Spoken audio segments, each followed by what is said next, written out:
शांति। ओम शांति। ओम शांति।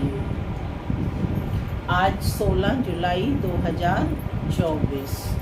आज बाबा ने मीठी मधुर मुरली में बताया कि बाबा हमें समझाने दे रहे हैं कि बच्चे सोच समझकर कार्य करो। मन क्या है? सोचने वाली शक्ति है। और बुद्धि क्या है? समझने वाली, कि क्या ठीक है, क्या गलत है, क्या सत्य है, क्या असत्य है। हर चीज़ की नॉलेज को परख कर तब काम करना चाहिए, नहीं तो बाबा कहते बहुत पश्चाताप करना पड़ेगा। आज बाबा ने ड्रामा की यथार्थ नॉलेज दी है कि इस ड्रामा की नॉलेज को समझकर तुम्हें कैसे रहना है? अचल अडोल एक रस स्थिति में रहना है। तो जब तुम्हें ड्रामा की नॉलेज मिल गई है तो माया क्या करेगी? हिला नहीं सकेगी। और साथ ही बाबा ने देवताओं के गुण बताए हैं कि देवताओं के प्रमुख गुण क्या होते हैं। क्या होते हैं देवताओं के गुण? देवताओं के गुण क्या हैं? मंदिरों में जाते हैं, सभी देखते हैं, देवता बनने की पढ़ाई भी पढ़ रहे हैं, तो मुस्कुराते रहते हैं, सदैव खुशनुमा चेहरा दिखाया जाता है। सुनते हैं आज के डायरेक्ट ईश्वरीय महावाक्य। ओम शांति। बाबा कहते, मीठे बच्चे, ड्रामा की यथार्थ नॉलेज से ही तुम अचल अडोल और एक रस रह सकते हो। ड्रामा की यथार्थ नॉलेज से ही तुम अचल अडोल और एक रस रह सकते हो। माया के तूफान तुम्हें हिला नहीं सकते। माया के तूफान तुम्हें हिला नहीं सकते। आज की मुरली से प्रश्न है, देवताओं का मुख्य एक कौन सा गुण तुम बच्चों में सदा दिखाई देना चाहिए? देवताओं का एक मुख्य गुण कौन सा तुम बच्चों में दिखाई देना चाहिए? कौन सा गुण दिखाई देना चाहिए? उत्तर है हर्षित रहना। देवताओं को सदा मुस्कुराते हुए हर्षित दिखाते हैं। ऐसे तुम बच्चों को भी सदा हर्षित रहना है। कोई भी बात हो, मुस्कुराते रहो। कभी भी उदासी या गुस्सा नहीं आना चाहिए। जैसे बाप तुम्हें राइट और रॉन्ग की समझानी देते हैं, कभी गुस्सा नहीं करते, उदास नहीं होते, ऐसे तुम बच्चों को भी उदास नहीं होना है। ओम शांति। मन में आत्मा शांत स्वरूप हूँ। शांति मेरा स्वधर्म है। बाबा कहते, मीठे बच्चे, अब घर वापस जाना है। जाना है तो पढ़ाई पढ़, अपनी तैयारी करनी है। बाबा कहते, बेहद के बच्चों को बेहद का बाप समझाते हैं। बेहद के बच्चों को बेहद का बाप समझाते हैं। लौकिक बाप तो ऐसे नहीं कहेंगे, उनके तो करके 5-7 बच्चे होंगे। ये तो जो सभी आत्माएं हैं, आपस में ब्रदर्स हैं, उन सब का जरूर बाप होगा। कहते भी हैं कि हम सब भाई भाई हैं। सबके लिए कहते हैं, जो भी आएंगे उनके लिए कहेंगे हम भाई भाई हैं। ड्रामा में तो सभी बांधे हुए हैं, जिसको कोई नहीं जानते। सब किस में बंधे हुए हैं? ड्रामा के बंधन में। यह ना जानना भी ड्रामा में नूर है, जो बाप ही आकर सुनाते हैं कि नहीं जानते हैं, ये भी ड्रामा में पार्ट है। तो जो बाप ही आकर सुनाते हैं, कथाएं आदि बैठ सुनाते हैं, जो कहते हैं परम पिता परमात्माए नमः। जब भी कोई कथा करते हैं तो क्या कहते हैं? परम पिता परमात्माए नमः, माने सबसे पहले उस परम पिता परमात्मा को नमस्कार करते हैं। अब वह कौन है ये नहीं जानते हैं, माने इसकी ट्रू नॉलेज नहीं है। कहते हैं ब्रह्मा देवता, विष्णु देवता, शंकर देवता, परंतु समझ से नहीं कहते। ब्रह्मा को वास्तव में देवता नहीं कहेंगे। देवता विष्णु को कहा जाता है, ब्रह्मा को किसको भी पता नहीं है। विष्णु देवता ठीक है, शंकर का तो कुछ भी पार्ट है नहीं, उनकी बायोग्राफी नहीं है। शिव बाबा की तो बायोग्राफी है। वह आते ही हैं पतितों को पावन बनाने, नई दुनिया स्थापना करने। अभी एक आदि सनातन देवी देवता धर्म की स्थापना और सब धर्मों का विनाश होता है। सभी कहाँ जाते हैं? पूछ रहे हैं बाबा, कहाँ जाते हैं सभी आत्माएं? परम धाम यानी शांति धाम। शरीर तो सब के विनाश होने हैं और आत्माएं कहाँ जाएंगी? शांति धाम में। नई दुनिया में होंगे ही सिर्फ तुम। जो भी मुख्य धर्म है उनको तुम जानते हो।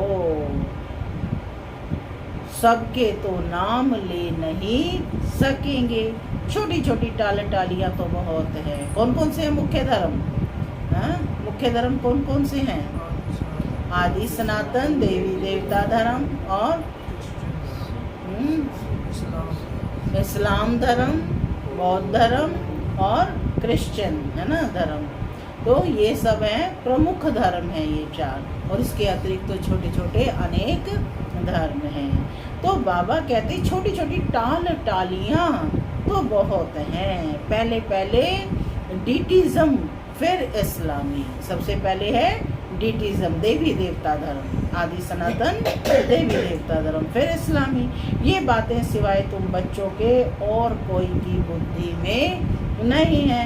अभी वह आदि सनातन देवी देवता धर्म प्रायः लोप है, इसलिए बनेन ट्री का मिसाल देते हैं। सारा झाड़ खड़ा है, फाउंडेशन है नहीं। सबसे बड़ी आयु इस बनेन ट्री की होती है। तो इसमें सबसे बड़ी आयु है आदि सनातन देवी देवता धर्म की।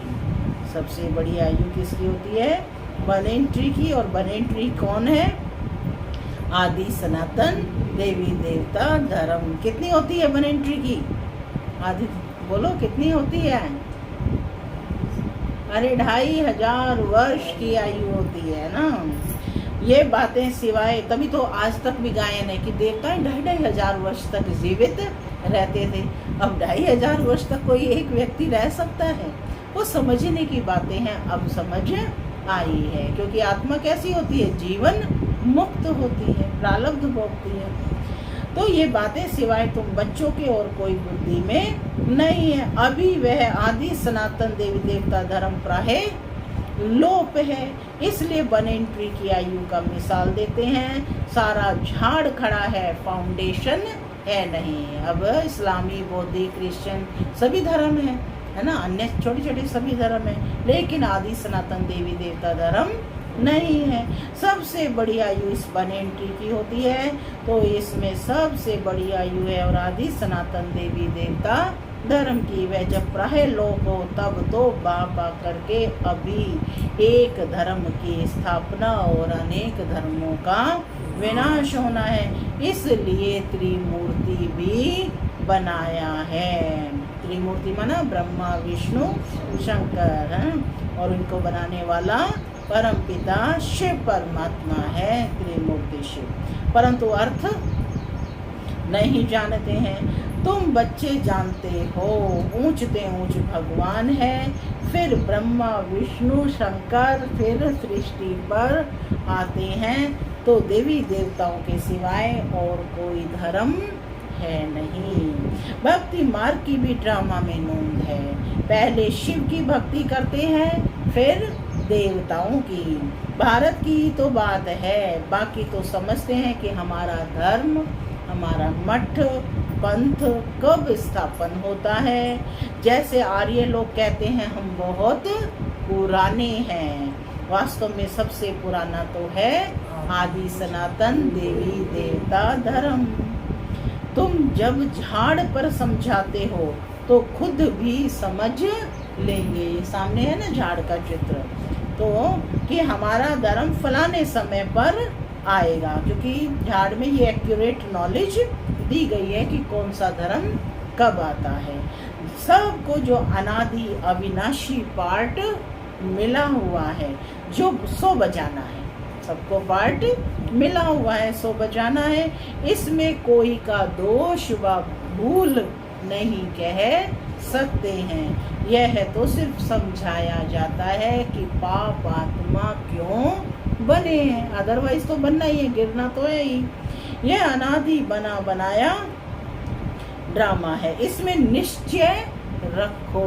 किसमें निश्चय रखो लोकेश बहन? ड्रामा में निश्चय रखो और कोई बात बोलो नहीं। चक्र भी दिखाया है कैसे यह फिरता है, कल्प वृक्ष का भी चित्र है, परंतु यह कोई जानते नहीं है कि इनकी आयु कितनी है। बाप कोई की निंदा नहीं करते हैं, यह तो समझाया जाता है। बाबा कहते तुमको भी समझाते हैं, तुम कितने पावन थे, अभी पतित बने हो तो पुकारते हो, हे पतित पावन आओ। पहले तो तुम सबको पावन बनना है, फिर नंबरवार पार्ट बजाने आना है। आत्माएं सब ऊपर में रहती हैं, बाप भी ऊपर में रहते हैं, फिर उनको बुलाते हैं कि आओ। एक्टर्स का पार्ट होता है, ऐसे वह बुलाने से आते नहीं हैं। क्या बाबा किसके बुलाने से आए हैं? हाँ, आप बच्चों के बुलाने से आए, तो आप पहले भी बुला सकते थे, तो आ जाते, नहीं आते क्यों? जब इन बातों का पता ही नहीं। माने भगवान का पार्ट जब है तभी हमारे अंदर भी उसको पुकारने की, पुकार तो हम कब से रहे हैं, 2500 वर्ष से पुकार रहे हैं, लेकिन हमारी पुकार सुन करके वो आता कब है? केवल हमारी पुकार से नहीं, उसका भी ड्रामा में पार्ट है। तो कहते हैं कि बाप भी ऊपर में रहते हैं, फिर उनको बुलाते हैं कि आओ। ऐसे वह बुलाने से आते नहीं है। बाप कहते हैं मेरा भी ड्रामा में पार्ट नोंधा हुआ है। जैसे हद के ड्रामा में भी बड़े बड़े मुख्य एक्टर्स का पार्ट होता है, यह फिर है बेहद का ड्रामा। सब ड्रामा के बंधन में बांधे हुए हैं। इसका मतलब यह नहीं है कि धागे में बांधे हुए हो, नहीं, यह बाप समझाते हैं यह जड़ झाड़ है। अगर बीज चैतन्य होता तो उसको मालूम होता ना कि ये कैसे झाड़ बड़ा हो फिर फल देंगे। यह तो है चैतन्य बीज, इस मनुष्य सृष्टि रूपी झाड़ का। उसको उल्टा झाड़ कहा जाता है। इस झाड़ का बीज कहाँ रहता है? ऊपर में, जो कि चैतन्य है। बाप तो है नॉलेज फुल, उनको सारे झाड़ की नॉलेज है। झाड़ को नॉलेज नहीं है, बाप को झाड़ की नॉलेज है। झाड़ तो क्या है? जड़ है। यह है वही गीता की नॉलेज। क्या दे रहे हैं बाबा? गीता की नॉलेज। कोई नई बात नहीं है यहाँ। बाबा कोई श्लोक आदि नहीं उच्चारते हैं, वो लोग ग्रंथ पढ़कर फिर अर्थ बैठ समझाते हैं। बाप समझाते हैं बच्चों यह है पढ़ाई, इसमें श्लोक आदि की कोई दरकार नहीं। उन शास्त्रों की पढ़ाई में कोई एम ऑब्जेक्ट है नहीं, है ना? कोई एम ऑब्जेक्ट तो नहीं है कि इस लक्ष्य से हम उसको पढ़ रहे हैं। कहते भी हैं कि ज्ञान भक्ति और वैराग्य। 3 चीजें, ज्ञान, भक्ति और वैराग्य। जब ज्ञान की प्राप्ति होती है तो भक्ति से वैराग्य हो जाता है। ये पुरानी दुनिया विनाश होती है।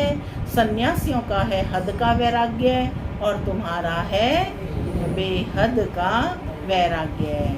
बेहद का वैराग्य क्या है? क्या है बेहद का वैराग्य? स्पष्ट करो, क्या है बेहद का वैराग्य? जोर से बोलो भाई। तो ये बेहद का वैराग्य है। पूछा जा रहा है वैराग्य क्या है? कोई मरता है ना तो दुनिया में वैराग आ जाता है, तो ये वो तो हद का वैराग। बेहद का वैराग्य क्या है मुन्नी बहन? बेहद का वैराग्य क्या है? रोज मुरली सुन रहे हो, रोज मुरली में आता है, फिर ऐसे करते हो। बताओ बेहद का वैराग्य क्या है? अपने पुराने स्वभाव संस्कारों को बदलना ही बेहद का वैराग्य है। इसको रोज तो मुरली में आती है ये बातें, है ना। तो बाबा कहते कि तुम्हारा है बेहद का वैराग्य। शंकराचार्य आते हैं तब वे बैठ सिखलाते हैं, घर बार से वैराग्य, है ना। संन्यास धर्म की स्थापना हुई तो उन्होंने घर बार से वैराग्य सिखाया।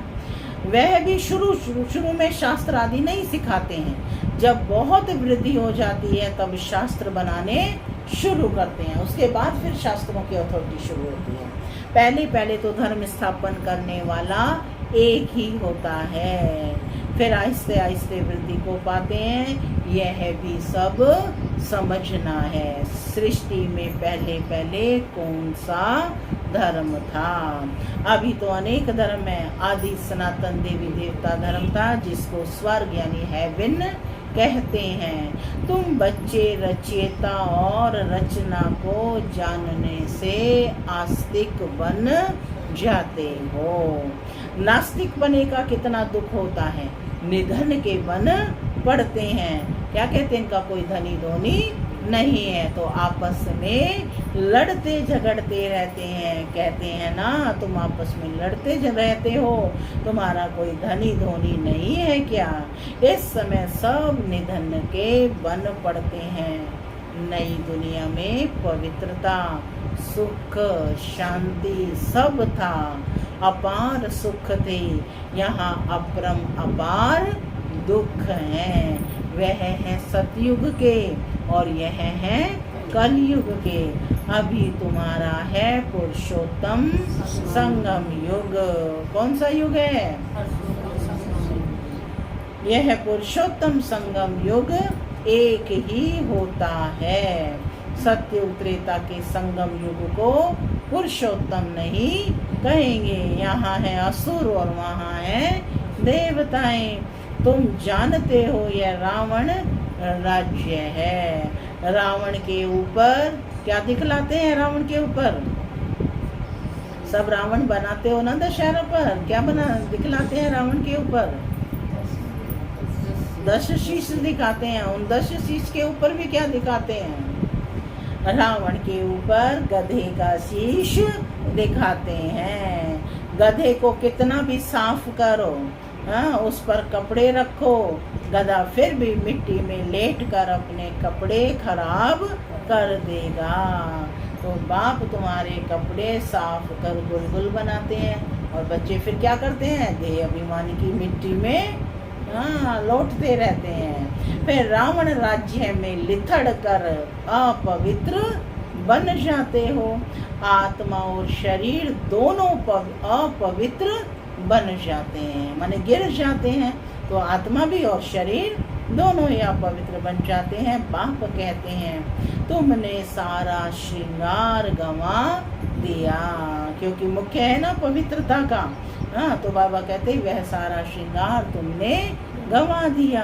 बाप को पतित पावन कहते हैं। तुम भरी सभा में कह सकते हो कि हम गोल्डन एज में कितने श्रृंगारे हुए थे, कितना फर्स्ट क्लास राज्य भाग्य था।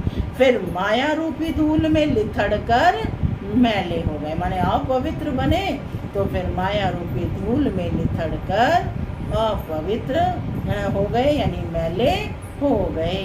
बाप कहते हैं ये अंधेर नगरी है। भगवान को सर्वव्यापी कह दिया है। जो कुछ हुआ वह हूबहू रिपीट होगा, इसमें मूंझने की कोई दरकार नहीं है। बाबा ड्रामा पर अटल रहने के लिए कह रहे हैं कि ड्रामा में जो कुछ है वही हूबहू रिपीट होगा। 5000 वर्ष में कितने मिनट, कितने घंटे, कितने सेकंड हैं। एक बच्चे ने ये सब धर्म वालों का हिसाब निकाल कर ऐसा भेजा था। इसमें भी बुद्धि व्यर्थ की होगी। बाबा तो ऐसे ही समझाते हैं कि दुनिया कैसे चलती है। प्रजापिता ब्रह्मा है, ग्रेट ग्रेट ग्रैंड फादर, आदि देव है ना, ग्रेट ग्रेट ग्रैंड, जैसे अपने पूर्वज में कहते हैं ना लास्ट में कि भाई इनकी हम संतानें हैं। तो ब्रह्मा बाबा कौन है? Great great grand father. उनका ऑक्यूपेशन कोई नहीं जानते हैं। विराट रूप बनाया है तो प्रजापिता उस ब्रह्मा को उसमें उड़ा दिया है। बाप और ब्राह्मणों को यथार्थ रीति जानते नहीं है, उनको कहते भी हैं आदि देव। बाप समझाते हैं मैं इस झाड़ का चैतन्य बीज रूप हूँ। ये उल्टा झाड़ है। बाप जो सत्य है, चैतन्य है, ज्ञान का सागर है। क्या क्या है बाप? सत्य है, चैतन्य है, ज्ञान का सागर है। उनकी ही महिमा की जाती है। आत्मा ना हो तो चल फिर भी ना सकें। गर्भ में भी 5-6 मास के बाद आत्मा प्रवेश करती है। यह भी ड्रामा बना हुआ है। फिर आत्मा निकल जाती है तो क्लास। आत्मा अविनाशी है, वह पार्ट बजाती है। यह बाप आकर रियलाइज कराते हैं। आत्मा इतनी छोटी बिंदी है, उसमें अविनाशी पार्ट भरा हुआ है। परम पिता भी आत्मा है, परम पिता भी आत्मा है। उनको ज्ञान का सागर कहा जाता है। वही आत्मा का रियलाइजेशन कराते हैं। माने स्वयं परमात्मा ही आकर आत्मा का रियलाइजेशन कराते हैं, है ना। खुदा ही खुद आते हैं और खुद का परिचय देते हैं और आत्माओं का भी परिचय देते हैं, तो फिर उनको अनुभूति कराते हैं। वह तो सिर्फ कह देते हैं कि परमात्मा सर्व शक्तिमान है, हजारों सूर्य से तेजोमय है, परंतु समझते कुछ नहीं। बाप कहते हैं ये सब भक्ति मार्ग का वर्णन किया हुआ है और शास्त्रों में लिख दिया। भक्ति मार्ग में ये वर्णन किया, फिर उसको शास्त्रों में लिख दिया। अर्जुन को साक्षात्कार हुआ तो कहा मैं इतना तेज सहन नहीं कर सकता हूँ। तो वह बात मनुष्यों की बुद्धि में बैठी हुई है। इतना तेजों में किसके अंदर प्रवेश करे तो फट जाए। ज्ञान तो है नहीं, तो समझते हैं परमात्मा तो हजार सूर्यों से तेजों में है, हमको उनका साक्षात्कार चाहिए। भक्ति की भावना बैठी हुई है तो उनको वह साक्षात्कार भी होता है। माने जैसा जो सोचोगे वैसा साक्षात्कार होता है। शुरू में तुम्हारे पास भी ऐसे बहुत साक्षात्कार करते थे, आंखें लाल हो जाती थी, साक्षात्कार किया, फिर आज वह कहाँ है? वो आत्माएं आज है भी नहीं। वह सभी हैं भक्ति मार्ग की बातें। तो यह सब बाप समझाते हैं। यहाँ तो क्या करना है? भगवान को जानना ही यथार्थ रूप में साक्षात्कार है। ठीक है, इसमें गिलानी की कोई बात नहीं है। बच्चों को सदैव हर्षित रहना है। यह तो ड्रामा बना हुआ है। मुझे इतनी गालियां देते हैं, फिर मैं क्या करता हूँ? गुस्सा आता है क्या? पूछ रहे हैं भगवान स्वयं कि क्या मुझे गुस्सा आता है? समझता हूँ कि ड्रामा अनुसार ये भक्ति के मार्ग में फंसे हुए हैं। ये सब भक्ति मार्ग में फंसे हुए हैं। नाराज होने की बात ही नहीं है। ड्रामा ऐसा बना हुआ है। क्या कहते हैं बाबा? ड्रामा ऐसा बना हुआ है। प्यार से समझानी देनी होती है। बेचारे अज्ञान अंधेरे में पड़े हैं, नहीं समझते हैं तो तरस भी पड़ता है। सदैव मुस्कुराते रहना चाहिए, ये बेचारे स्वर्ग के द्वारे आ नहीं सकेंगे, तो तरस होना चाहिए। ये सब शांति धाम में जाने वाले हैं। शांति धाम तो सभी आत्माएं जाएंगी ना। ये सब चाहते भी क्या है? शांति है। सब क्या मांगते हैं? शांति मांगते हैं। सुख और शांति तो बहुत कम मांगते हैं ना, सिर्फ कहते शांति मिल जाए। तो बाप ही रियल समझाते हैं। अभी तुम जानते हो कि ये खेल बना हुआ है, ड्रामा में हर एक को पार्ट मिला हुआ है। इसमें बड़ी अचल स्थैर्य बुद्धि चाहिए। जब तक अचल अडोल एक रस अवस्था नहीं, तब तक पुरुषार्थ करते रहेंगे। कुछ भी हो, बल तूफान आए, परंतु स्थैर्य रहना है। परसों की मुरली में था ना कि चाहे प्राण भी चले जाएं, है ना, लेकिन अपनी दृढ़ता नहीं जाए। माया के तूफान तो ढेर आएंगे और पिछाड़ी तक आएंगे। अवस्था मजबूत चाहिए। यह है गुप्त मेहनत। कई बच्चे पुरुषार्थ कर तूफान को उड़ाते रहते हैं। जितना जो पास होगा उतना ऊंच पद पाएगा। राजधानी में तो पद तो बहुत है ना। सबसे अच्छे चित्र हैं त्रिमूर्ति, गोला और झाड़। त्रिमूर्ति, गोला और झाड़, तीनों चित्र हैं। यह शुरू के बने हुए हैं। विलायत में सर्विस के लिए भी ये 2 चित्र ले जाने हैं। इन पर ही वे अच्छी रीति समझ सकेंगे। आहिस्ता आहिस्ता बाबा जो चाहते हैं कि यह चित्र कपड़े पर हों, वह भी बनते जाएंगे। तुम समझाएंगे कि यह कैसे स्थापना हो रही है। तुम भी इसको समझेंगे तो अपने से अपने धर्म में ऊंचा दादा का याद प्यार। Good morning. रूहानी बाप की रूहानी बच्चों को नमस्ते। हम रूहानी बच्चों की रूहानी माता पिता बाप दादा को याद प्यार, गुड मॉर्निंग और नमस्ते। नमस्ते, सदा रहो हंसते, बनो फरिश्ते, चलो। धारणा के लिए मुख्य सार। पहला, इस पुरुषोत्तम संगम युग पर पवित्र वन स्वयं का श्रृंगार करना है। कभी भी माया की धूल में लिथड़ कर श्रृंगार बिगाड़ना नहीं है। दूसरा, इस ड्रामा को यथार्थ रीति समझकर अपनी अवस्था चल अडोल स्थैर्यम बनानी है। कभी भी मूंझना नहीं है, सदैव हर्षित रहना है। आज का वरदान है, सोच समझकर हर कर्म करने वाले पश्चाताप से मुक्त ज्ञानी तू आत्मा भव। सोच समझकर हर कर्म करने वाले पश्चाताप से मुक्त ज्ञानी तू आत्मा भव। दुनिया में भी कहते हैं कि पहले सोचो फिर करो। जो सोचकर नहीं करते, करके फिर सोचते हैं तो पश्चाताप का रूप हो जाता है। पीछे सोचना यह पश्चाताप का रूप है और पहले सोचना ये ज्ञानी तू आत्मा का गुण है।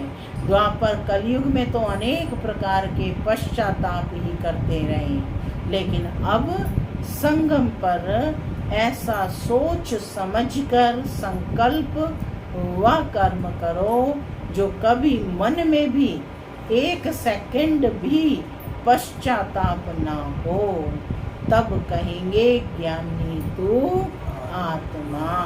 स्लोगन है, रहम दिल वन सर्व गुणों और सर्व शक्तियों का दान देने वाले ही मास्टर दाता हैं।